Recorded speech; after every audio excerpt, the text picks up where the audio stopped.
I call this meeting of the Onslow County Board of Commissioners to order.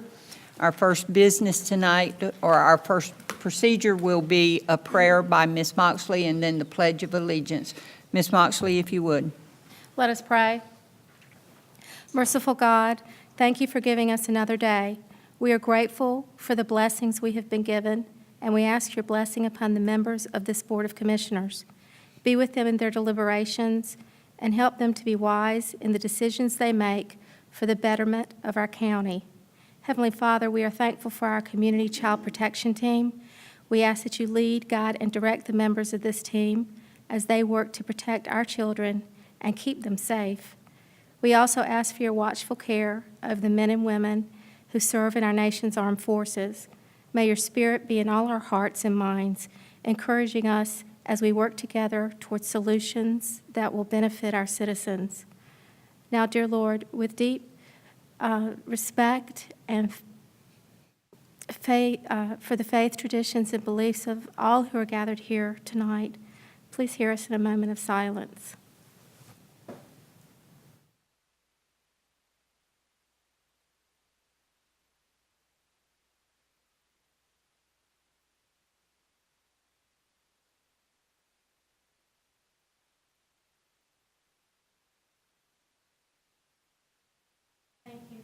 David Cotton, Deputy County Manager, will now lead us in the Pledge of Allegiance. Allegiance to the flag of the United States of America and to the republic for which it stands, one nation, under God, indivisible, with liberty and justice for all.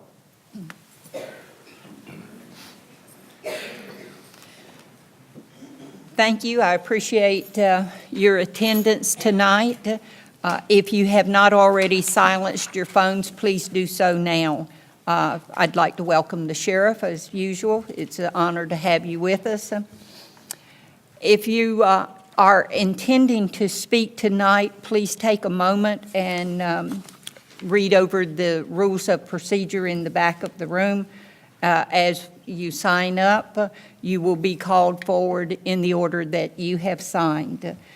The Board of Commissioners afford the public two opportunities to speak at public comment. The first opportunity is for 3 minutes and must be addressing an item that is on the agenda. The second opportunity comes towards the end of the meeting and is for 5 minutes, and it must be something that the Board of Commissioners has authority over. As you approach the podium, please make sure your name and address is given to the clerk. Speak into the microphone. Address your comments directly to the board as in its entirety. Do not have any conversation or input from the audience, and no candidacy promotion or business promotion is allowed. The board reserves the right to respond to your comments at commissioners' comments at the end of the meeting. At this time, I will ask if there is a motion for amending the agenda. So moved. I would like to have a motion to amend the agenda to include item 60, City of Jacksonville Board of Adjustment ETJ member. Do I have a second to amend the agenda? All in favor of amending the agenda, say aye. Aye. Passes unanimously. A motion to adopt the amended agenda now. So moved. A second? Second.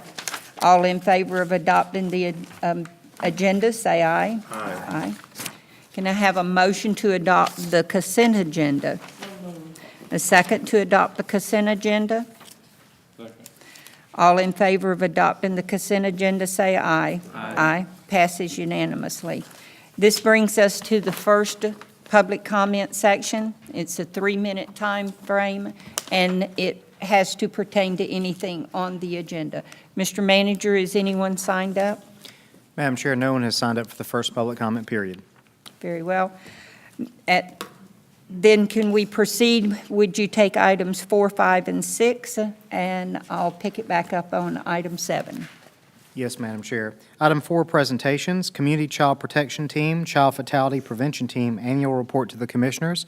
Mr. Roy Carter, Chairman and Ms. Kathleen Holbrook, Vice Chair, are here to provide a report to the board and the public. Please come forward at this time, Mr. Carter and Ms. Holbrook.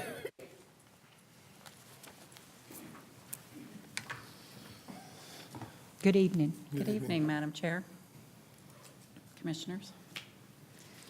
We are here to talk about the Community Child Protection Team tonight and to provide you with our annual report. Okay. The Community Child Protection Team is combined with the Child Fatality Prevention Team. Joint meetings are held monthly on the fourth Tuesday at 8 a.m. at the Onslow County Partnership for Children Building, and that's located at 900 Dennis Road in Jacksonville. CFPT has mandated representation. My name is Roy Carter, as stated. I'm the chair. I also work with Emergency Medical Services as a paramedic captain. And I'm Kathleen Holbrook, the Vice Chair, and I represent Daycare and Head Start. Listed below our names are other community mandated representation positions. And they represent various human services agencies throughout our community.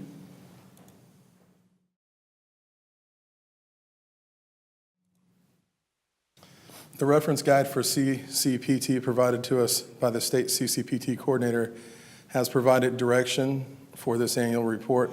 It's in compliance with that reference guide. Onslow County statistical information about child maltreatment follows for-year review. So this is encompassing the 2013-14 and 14-15 years. We've had 9 cases that were assessments or investigations. There were no in-home treatments due to new requirements for fatality review has impacted our ability to review additional cases. Child fatalities were 69 total for 2013-14. 69 total. In 2013 and 14, there were 33 cases, and in 2014-15, there were 36. There are conditions that we've identified that affect the well-being of local children and families in Onslow County. Co-sleeping related deaths is one of them. Water-related deaths and drownings. The risk of shaken baby syndrome or abusive head trauma for our infants. Illicit drug use during pregnancy. And most recently, a trend has been noted, unfortunately, in youth suicide. There are barriers and challenges for protecting our children.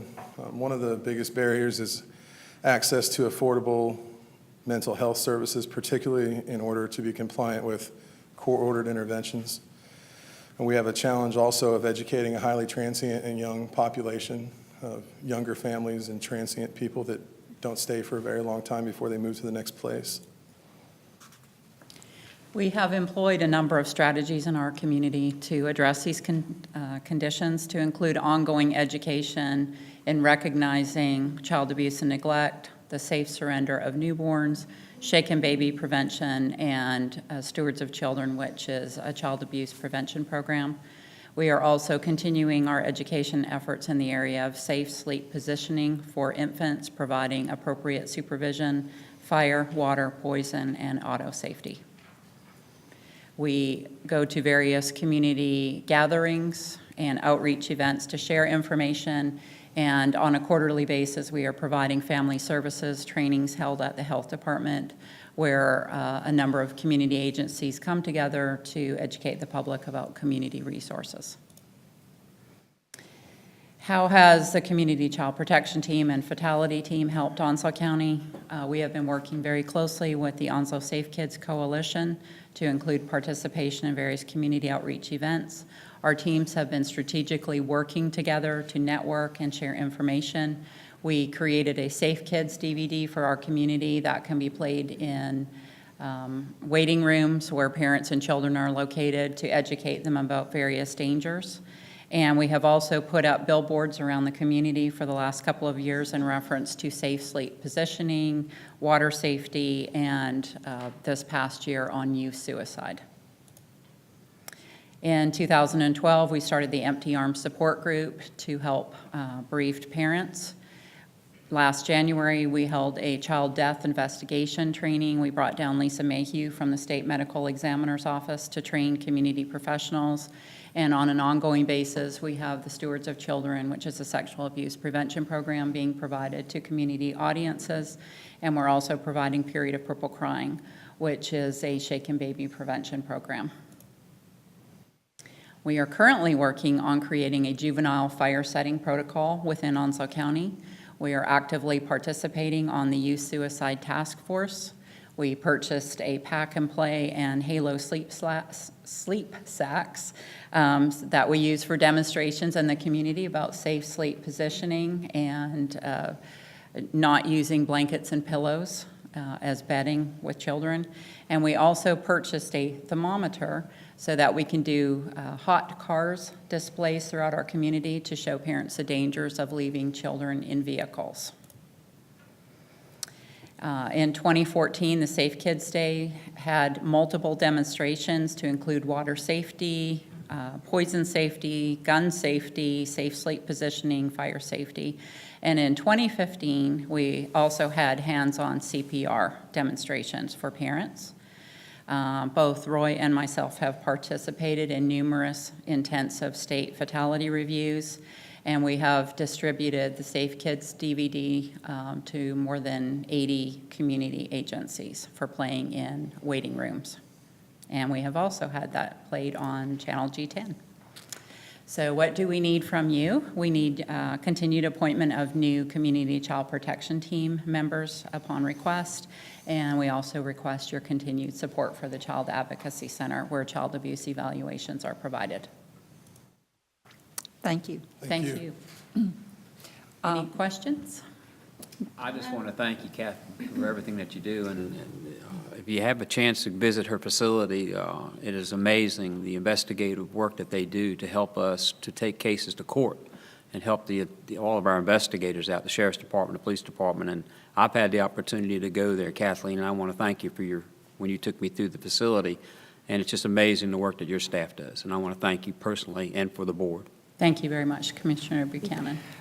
Ms. Williams? Yes, Madam Chair, I have a question, and that is with the youth suicide, what are the ages that, when you say youth, I know that encompasses a number of age groups. What are the numbers there?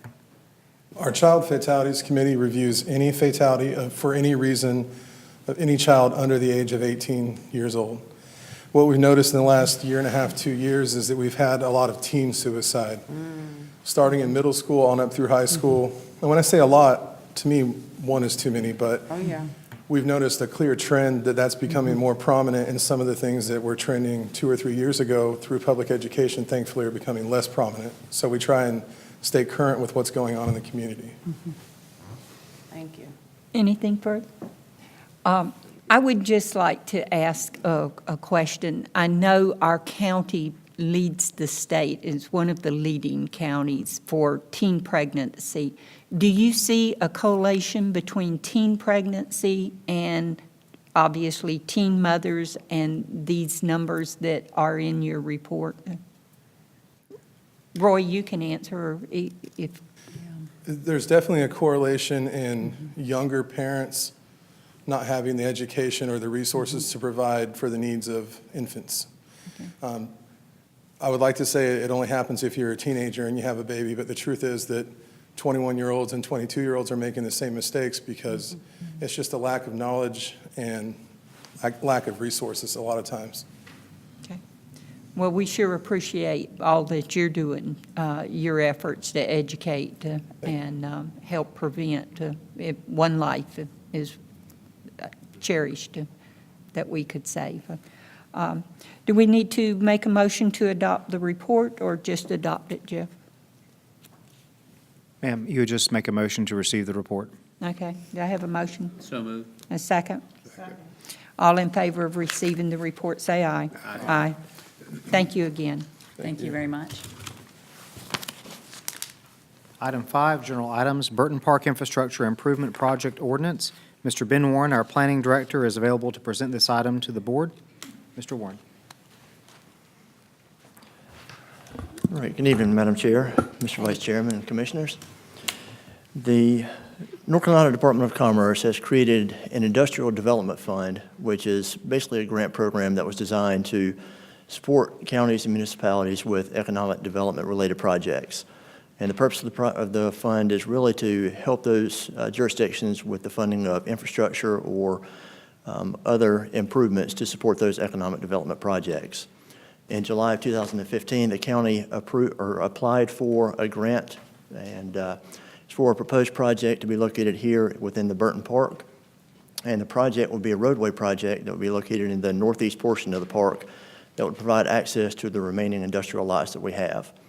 The project itself would consist of approximately 2,438 linear feet of roadway. It would also include water, sewer, three-phase power, and a sewer pump station, as well as stormwater treatment. We submitted a pre-application form in July of 2015, and then in August of 2015, we were notified that the pre-application form had been approved and funds would be set aside for this project. This is a 75-25 matching grant program, and the total projected cost for the project was $1,804,500. The grant for the project, being 75%, came to a total of $1,243,875, which left a remaining balance for the county of 25% plus engineering cost for a total of $560,625. Now, the portion that the county would have to pick up would be funded through economic development funds that come from the Eastern region, and basically the origination of those funds is from a special sales tax on license plates. Those funds are provided to the county, and they are solely earmarked for economic development projects. So the entire portion that would be provided by the county would come from those economic development funds, and there would be no additional fees or funds necessary for this project. So the request tonight is for the Board of Commissioners to approve the Burton Park Infrastructure Improvement Project Ordinance and also authorize staff to submit the formal project application. This grant program is a little bit unique in that what you typically do in this process is submit a pre-application to determine if the organization is going to be approved and funded, where there's no funds expended by the jurisdiction for engineering costs or any type of cost before we know we're going to get the grant funds. So the pre-application has been approved, and the next step will be to submit a formal application with the engineering design. So with that, I'll be happy to take any questions that you might have. What I'll make clear for the public is that the $2 million that we had the Eastern Alliance, and the Eastern Alliance folded, and the Eastern region folded and went to the Eastern Alliance. And the money that was to license tags that was put into that Eastern region was $2 million that we brought back to the county. That is not taxpayers' money. That is money that's put aside for economic development only. So the money will come from the $2 million in those funds. And the public needs to know that it is not taxpayers' money. It's money that was from tags on your license plates years ago that was put into the Eastern region. When the Eastern region folded and went to the Eastern Alliance, that money was given back to the counties. And I believe there's 13 counties that were involved at that time, that we all got that money back to the counties. And that's where that funds are coming from. Thank you for clearing that up. Do I have a motion? So moved. I have a motion and a second. Any further discussion? I would just like to, I know Steve Wangert played a large role in us being accepted for this grant, and I'd like to thank him. All in favor of the motion, say aye. Aye. Passes unanimously. Next item is a semi-annual report to the Commissioners by our Purchasing Director, Ms. Laura Jones. She is available to present this item, which includes information to the Commissioners on all of our surplus property and disposal of property. Ms. Jones. Good evening, Madam Chair and Commissioners. Within your agenda package is a semi-annual report of all the surplus sold for a period of 6 months. But before we go over the report, I'd like to go over the process of how we sell surplus and actually what surplus is. Ms. Jones, if you would please adjust the microphone. Thank you. Whenever a county department has items that they no longer need, it's considered surplus. These items can consist of desks, chairs, file cabinets, vehicles, or heavy equipment. Most of these items are turned into the warehouse with the exception of vehicles or larger pieces of equipment. Once it's received in the warehouse, a memo is prepared and is sent to the county manager. The county manager declares the items as surplus and authorizes me to sell the items. All items turned into the warehouse are made available to the other county departments. If a department comes in and sees something they can use within their department, we simply transfer the item to that department. Even if it's already for sale, we can pull the item and just let the other county departments use it. The surplus is either sold on GovDeals, which is an electronic auction, or in the county store. And we typically only sell items that are workable in the county surplus store. And the surplus store is operated out of the warehouse, and it's open to the general public on Tuesdays, Wednesdays, and Thursdays from 10 to 3. This next slide is a breakdown of the past 10 years of our surplus sales. And as you can see, the sales are broken out by the grand total, and then how much we've sold by electronic auction, and how much we've sold in the surplus store.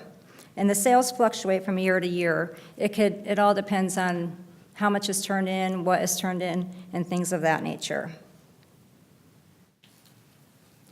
This screenshot here is actually of the website GovDeals. And we've been working with GovDeals since like 2005, really started in 2006. And as you can see, since that time, we've sold, well, it says 1,032 items, but we could have had them in lots, so it's more items, but 1,032 lots. And our total revenue for those sales have been $746,313.20. The next few slides are just things of the warehouse store. As you can see, we have file cabinets, miscellaneous equipment. We have books, a lot of books from the library that are turned in. We have chairs, all our desks that are turned in or surplus, miscellaneous things, monitors, even binders. Everything's turned into the warehouse.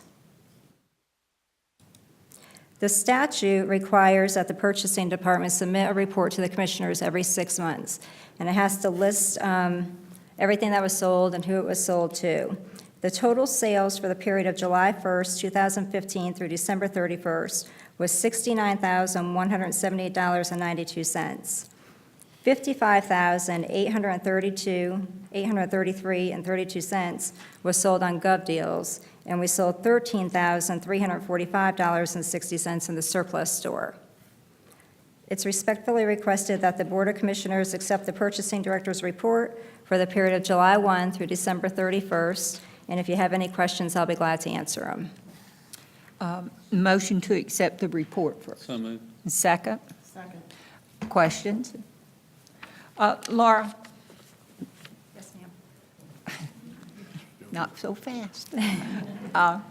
The funds that come back, they are just put into the general fund, the 69,000 that That's was correct. turned back in. Unless it was something turned in by the airport, we have to put that back into the airport fund, or solid waste, it goes back Okay. into the solid waste fund. Okay, that's where I was going, because a couple are enterprise funds, so we tend to keep those separate so they get credit back to them, but all the rest go back into the general General fund. fund. Okay, thank you. Do we do much advertising for small businesses to come over and look at what we have to maybe promote the sales of the desk and those It's- items that was there? We did have the Daily News run an article at one time, and that really generated a lot of people coming in.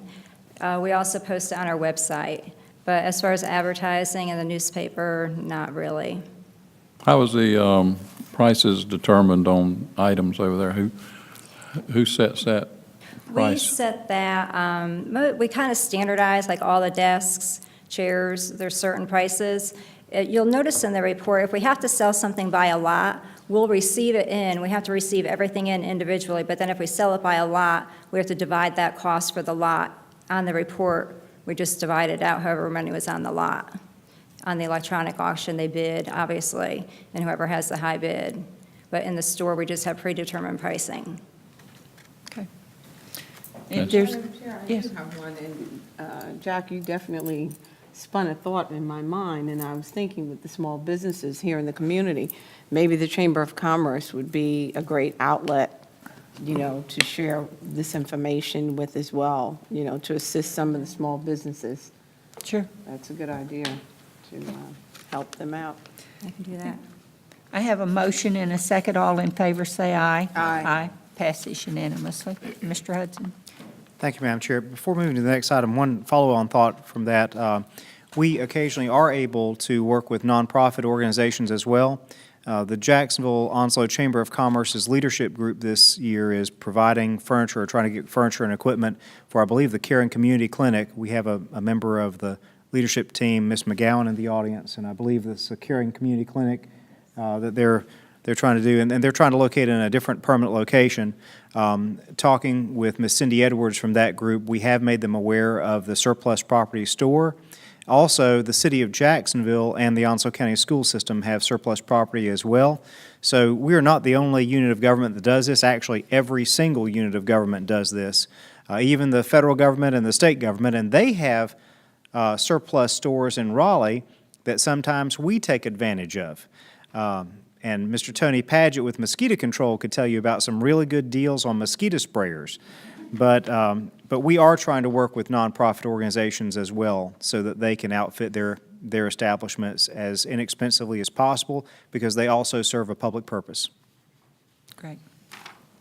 Thank you. The next item is C, Resolution 16001, in support of designating portions of North Carolina Highway 24 as the Gold Star Highway.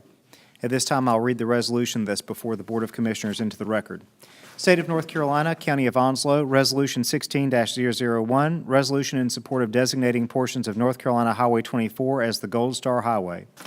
Whereas the Gold Star is awarded by the United States Department of Defense to the immediate family of a fallen service member, and whereas the United States began observing Gold Star Mother's Day on the last Sunday of September in 1936, the Gold Star Wives was formed prior to the end of World War II, and the Gold Star lapel button was established in August of 1947.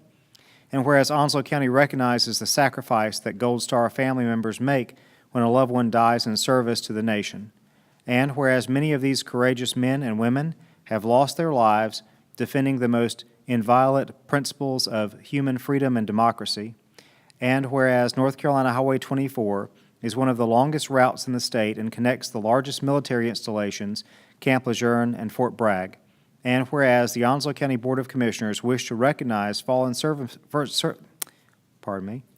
the Onslow County Board of Commissioners wish to recognize fallen service members by designating portions of Highway 24 as the Gold Star Highway in their memory. Now therefore be it resolved that the Onslow County Board of Commissioners endorses the designation of portions of Highway 24, the Gold Star Highway, to honor and memorialize fallen heroes who gave their lives so that we might enjoy the many bounties of democracy and the American way of life. Considered this first day of February 2016, and actually that is modified for tonight's date, Madam Chair, and Onslow County Board of Commissioners. As background, we received a call from Representative David Lewis's office, and there are individuals in the state who've called upon Representative Lewis's office and members of the General Assembly to consider designating NC 24 as a Gold Star Highway. And each county that's along NC 24 would be asked to provide a resolution in support of that designation. And of course, Onslow is one of those counties. I'm unaware of any other county having considered this first. So, Madam Chair, members of the board, this item is before you to consider the request that NCDOT and the state designate NC 24 as the Gold Star Highway. Do I have a motion? So moved. A second? One question. The resolution would be forwarded as our motion, or? Yes, ma'am. That The is- motion would be to adopt the resolution, and the resolution would be automatically forwarded Okay. to NCDOT and the representative's office, as well as our legislative delegation. Okay, just wanted that to, all in favor say aye. Aye. Aye. Passes unanimously. Item 6, appointments. A, Onslow County Board of Adjustment. The Onslow County Board of Adjustment is governed by the terms of the Onslow County zoning ordinance and North Carolina General Statute 153A 345. Mr. Jerome Shaw, Richlands Categories term will expire on January 31, 2016. Mr. Shaw has expressed an interest in reappointment and has submitted a citizen participation application for your consideration. The action requested is to consider the reappointment of Mr. Jerome Shaw in the Richlands category for a 3-year term expiring on January 31st, 2019. Do I have a motion to accept Mr. Shaw? I have a motion and a second. All in favor say aye. Aye. Passes unanimously. Item B, Swansboro Planning Board. General Statute 168-362 provides that the County Board of Commissioners is the appointing authority for ETJ representation on municipal planning boards and boards of adjustment. The town of Swansboro has requested that the Board of Commissioners consider the appointment of Mr. Joel Wiltgen on the Swansboro Planning Board, serving as the ETJ representative for a 3-year term expiring June 30, 2018. Mr. Wiltgen has expressed an interest in serving and has provided a citizen participation application. The specific action requested is consider reappointment of Mr. Joel Wiltgen for the remainder of the term. Do I have a motion for Joe Wilton? So moved. Second. Second. All in favor say aye. Aye. Passes unanimously. Item C, Eastern Carolina Human Services Agency Incorporated Board of Directors. The Eastern Carolina Human Services Agency Incorporated is a nonprofit organization that provides services to low-income families in Onslow, Duplin, Pender, and New Hanover counties. Ms. Daphne Hill, Executive Director of the agency, has forwarded a request for reappointments to the Human Services Agency Board. The agency requests that the Commissioners consider the appointment of the following individuals to the Eastern Carolina Human Services Board. Ms. Gilda Quickly, Commissioner Category, term expiring December 31, 2016. Ms. Teresa James, Commissioner Category, term expiring December 31, 2016. Mr. William L. McCoy, Commissioner Category, term expiring December 31, 2016. Ms. Katrina Loudermilk, Commissioner Category, term expiring December 31, 2016. Ms. Stephanie Taylor Daly, Commissioner Category, term expiring December 31, 2016. The specific action requested is to consider the appointments of the listed and named individuals to the Eastern Carolina Human Services Agency Board for the term which expires December 31, 2016. Do I have a motion to approve? moved. A second? Second. All in favor say aye. Aye. Passes unanimously. Item D. 6D. Yes, ma'am. Item D, City of Jacksonville Board of Adjustment, extraterritorial jurisdiction member. Pursuant to General Statute 168-362, the ETJ representative of the City of Jacksonville's Board of Adjustment shall be appointed by the Board of County Commissioners. Mr. Albert W. Burgess, Jr. has expressed an interest in the appointment and has also submitted a citizen participation application. No other individuals have expressed an interest in the position. The specific action requested is to consider the appointment of Mr. Albert W. Burgess, Jr. to the City of Jacksonville's Board of Adjustment in the ETJ member category for an unexpired term which would expire on June 30, 2018. So moved. A second? All in favor? Aye. Passes unanimously. That concludes the appointments. Item 7 is the consent agenda. Nothing was pulled. Do we have a second public comment? Anyone signed up, Mr. Manager? Yes, Madam Chair. This is the second public comment period. During this second public comment period, there's a 5-minute time limit. In accordance with the Board's rules of procedure, Commissioners shall reserve responses, if any, for the Commissioner comment period at the end of the agenda. Citizens shall have an opportunity to talk about any issue upon which the Board of Commissioners have control. The first individual that signed up to speak this evening is Mr. Dwight Bletcher of 406 Spring Drive, Jacksonville, North Carolina. Mr. Bletcher, you have the podium for a time period not to exceed 5 minutes.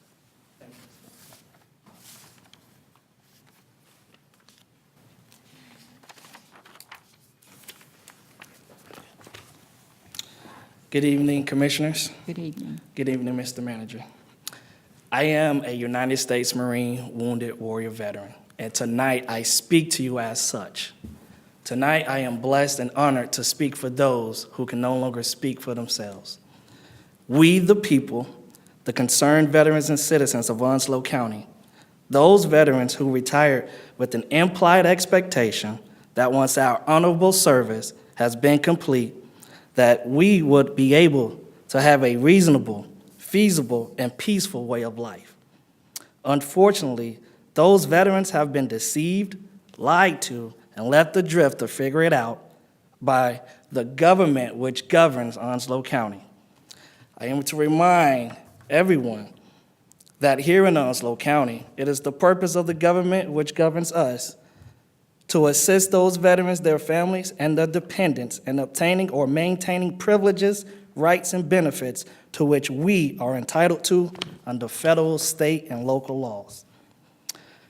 While our families, the citizens of Onslow County, state of North Carolina, and those of the United States of America have endured financial hardship through deployment, sacrifice, and suffering, or worse, the loss of a veteran's life, is this truly the way the government which governs those veterans say thank you for our service after all that we have done?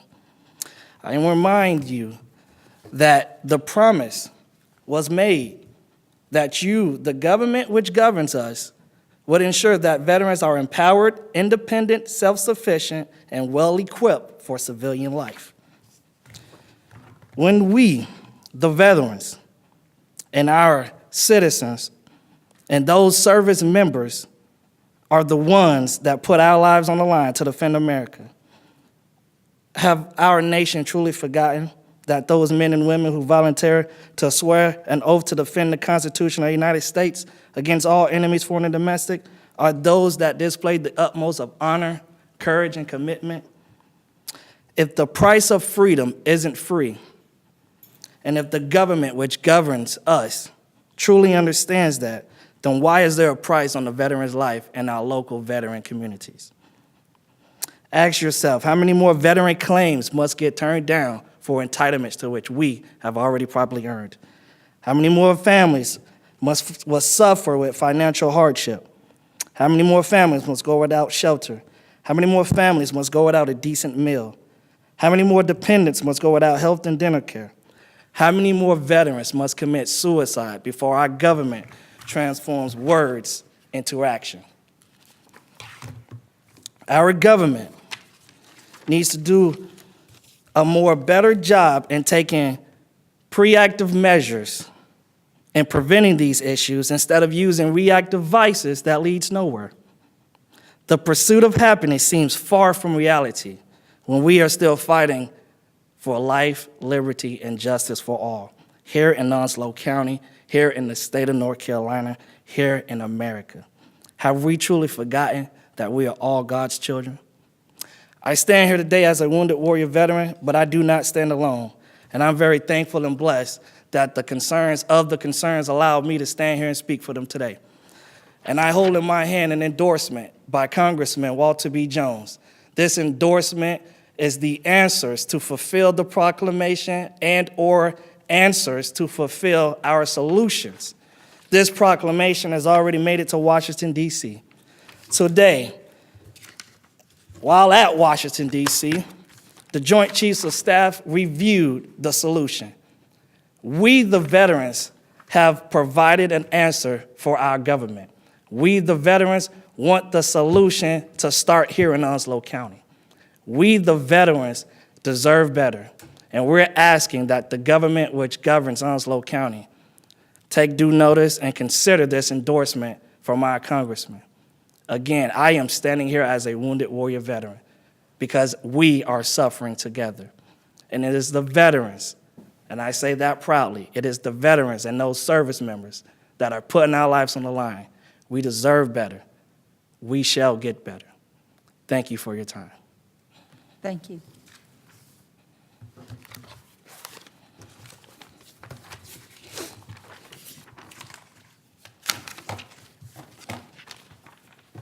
Mr. Hudson, do we have anyone else signed up? Madam Chair, there's no one else that signed up for the second public comment period. Okay. Mr. Manager, do you have some comments, manager's comments tonight? Just two brief things, Madam Chair. First of all, I would like to thank Mr. Ben Warren and his staff who worked with Mr. Steve Wangren and the Jacksonville-Onslow Economic Development Group to put in a good proposal for an Industrial Development Fund grant. And we received that grant in the amount of $1.24 million. To my knowledge, this is the first IDF grant that Onslow County has secured, and we hope it's not the last. And we're going to work to make sure that that's not the case, that it will not be the last. Secondly, Commissioners, it's that time of year. Some times of year, you hear about the Thanksgiving season and then the Christmas season. It is now the budget season. And come Monday, January 25th, we will be having a budget kickoff meeting with all of our department heads. They actually began in December with submitting information on personnel requests and some capital requests into the computer system. But Monday, the 25th in the afternoon, we'll be meeting with all departments, and we'll be going over some specifics about how they can begin computing their budget and entering that in, which will be due just a few short months from now. As in past years, and as we did last year, we will be undertaking a zero-based budget. We did that last year, and as the department heads and the sheriff can attest in the room, each year we start with zero, and we ask the departments to justify all of their expenditures on a line-item by line-item basis. And we go through that information before presenting a recommended budget to the county commissioners, and then you also meet with department heads and go through that information as well. So we are continuing our current practice of zero-based budgeting, and that's something that I'm sure all department heads are really looking forward to come Monday morning, or Monday afternoon, rather. Madam Chair, that's all I have. Thank you very much. Thank you. Mr. Hudson, before I go to commissioner comments, I would just like to ask, we do have a fixed number of additional students that have to be budgeted for in our school system. Is that accurate?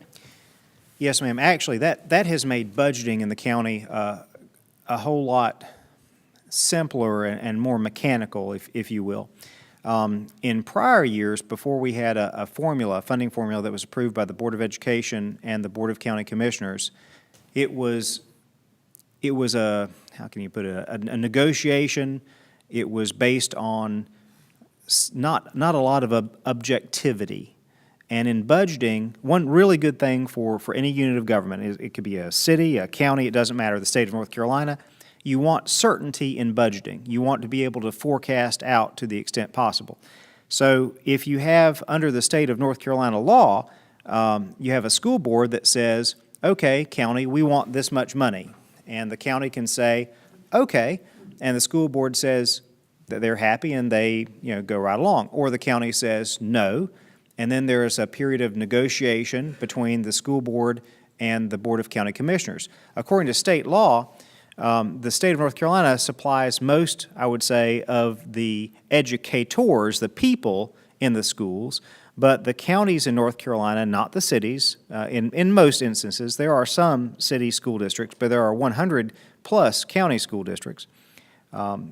Most cases, the county is required to provide the facilities, the power bill, the electric bill, the gas bill, and some personnel, such as custodians, bus drivers, as well as a local salary supplement to the base salary provided by the state. So the county has a huge responsibility in education in the kindergarten through 12th grade level. If the Board of Education in the past disagreed with what the county had funded, and this happens annually somewhere in the state, most notably recently in Union County, but closer to home, there have been disputes in Jones County and Duplin County. The school board will take the county to court, and there have not been many instances where the county has won. There have been some. In Union County, it was overturned, but a lot of times it is not, or it goes to mediation. We moved away from that process through the establishment of a Board of Education County Commissioner approved funding formula. And that funding formula really did two things. First of all, we looked at the amount of money that the Board of Education had in their fund balance. And they had amassed more fund balance, I would say, than a lot of places. So they established with us a public education capital reserve fund to help build schools. And they agreed voluntarily to give up $13 million to seed that public education capital reserve fund. And then the County Board of Commissioners agreed to fund the schools on an annual basis on a per pupil level. Because if you are able to have a per pupil level, you can get the actual number of kids that showed up at the doors of the school last August, last September, after their 20-day count. So that's a firm number, and no one can be wiggly about that. You're not. It's not amorphous. Then we can also get the average amount per pupil that counties in the state of North Carolina paid to their school systems. So in trying to figure out what this formula could be, both the Board of Education and the county commissioners thought, well, the average, so it's not the most money that's given per pupil, and it's not the least money given per pupil, but it's the statewide average. This year, the statewide average is $1,755 per student, and it's actually going up to around $1,785 because counties in the state are giving more money. And our pupil count continues, it baffles me, but it continues to go up. We're gaining 300 to 400 new students every year. I asked the superintendent, Rick Stout, I thought that the big base expansion was over. Where are they coming from? And after giving me kind of a look, he said, well, they're coming from the civilian population. Most of the students that are showing up in the school system now are actually not military related. They're civilians coming to live in Onslow County. Well, if you have over 25, almost 26,000 students, and you add 400 to that, at $1,785 a head, and then for the rest of them, it's going up $30 a head. We are looking this year at an increase to the Board of Education, but at least that's something that's definitive, and there's no up and down about negotiation, whether or not they're going to sue the county. We follow the funding formula based on objective criteria, and it is set. That's probably a much longer explanation than you want, but I worked a long time on that. Yeah, I was just looking for a number. Yes, ma'am. Well, you got that one too, ma'am. Thank you. Thank you, Jeff. Commissioner comments? Jack, can you be a little more brief than he was? Yeah, I sure will. You know better than to ask Jeff what time it is. He'll tell you how to be able to watch. But anyway, what I wanted to say is I attended a service last night, a memorial service, Miss Veda Birding, and I think Paul was there, but she would have been 107 next month. And she was at our meeting last year and got the award of recognition from the Board of Commissioners, and she's real spry, but she, with that age and everything, my heart goes out and prayers goes out to her family. And if anybody seen the meeting last year, you can see how spry she was and how young and vibrant she was, even at 106. So our hearts goes out to them. Other thing is, we attended a meeting Monday night. I think most of the board did in Sneads Ferry concerning the fishing industry and shells that were found at Stone Bay and Sneads Ferry. Very productive meeting.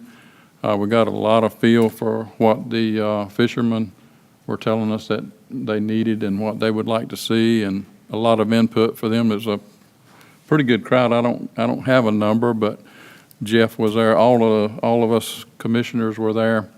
But the reason I bring that up is because the 27th of this month at Sneads Ferry Community Center at 5 o'clock, the base and the Department of Defense will be there. And I encourage anybody in the fishing industry, where it be recreational or commercial, or even if the people from not just there, but Swansboro too, that's in the industry that builds and supplies, and as an indirect supplier of fishing equipment and supplies, they also need to be there and ask questions and see exactly what's being proposed and see what we're facing. That would be the best time to go and really be heard and ask questions about it. Other than that, I thank everybody for coming tonight.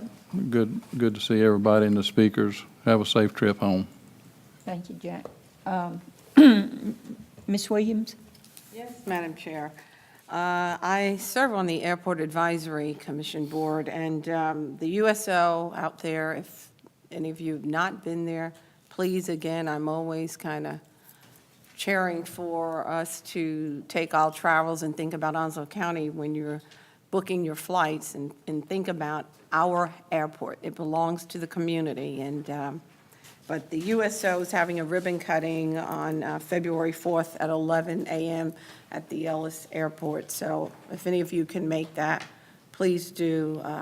It's beautiful to see that, you know, we have a service available for them in the airport. I've traveled a few times to see my children in California, and I go in there every time, and they're sitting back in these beautiful plush chairs. They're enjoying themselves, and so please come out and help support the USO at our airport on February 4th at 11 a.m. Thank you, Madam Chair. Thank you. Mr. Jarman? I have nothing to say. Good night, and be careful in this cold weather. Vice Chair? I'd just like to add a few things. I want to add to what Jack was saying, and the fishermen, I want to thank the 5 commissioners that were there in attendance to support the fishermen, commercial fishermen, and Jeff, I want to thank you for being there. You were very helpful with the numbers and the stats. It's amazing what comes out of that New River, and a lot of people don't understand how much our fishermen' livelihood, it's a domino effect, like Jack says, not just it's netting and crab pots and everything else, but the large amount of clams that come out of that New River is amazing. The stats that you told us the other day and that the fishermen told us. But the key to it is that we, the people of Onslow County, have to support these commercial fishermen and back them up. And this is their livelihood, and we have to protect it, whatever it takes. I know what Dwight said a while ago about government. I guess we're going to have to go up against big government to deal with the fishermen, but we're going to protect the fishermen. These commissioners are, as much as we can. Thank you all for being here. I would just like to extend my sympathy again to the Birding family. I hope that everyone has an opportunity to draw from our elderly. She was such a delight the night that she was here. She just lifted my heart. And I think that oftentimes we get so busy that we overlook our elderly, and they have so much to offer to us. They are part of our economy, and they've been there in many cases and supported our county. So I am sympathetic to the family, but my goodness, they had her 106, almost 107 years. They were fortunate. On the fishing, I just, too, would like to thank, it was almost 100 people, Jack, that showed up in attendance. And the fishing industry is a huge portion of Onslow County's economy. And it does have tentacles that reach far further than just that fisherman. But think of that fisherman. He's a small business. He provides a product, he pays his overhead, he works his business just like a Kmart or a Walmart. It's a business to him, and we do support the business people, this Board of Commissioners do. So thank you, and if I can get a motion to adjourn, we will be out. Second? All in favor? Aye. We're adjourned.